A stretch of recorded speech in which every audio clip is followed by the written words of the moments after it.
Friends, ഇന്നത്തെ പരിപാടി എന്ന് വെച്ചാൽ ഇന്ന് ഉപ്പിലിടലും അച്ചാറൊന്നുമല്ല.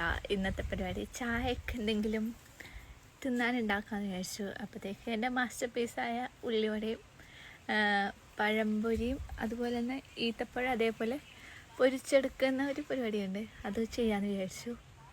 അപ്പോൾ വീഡിയോയിലേക്ക് പോവാം.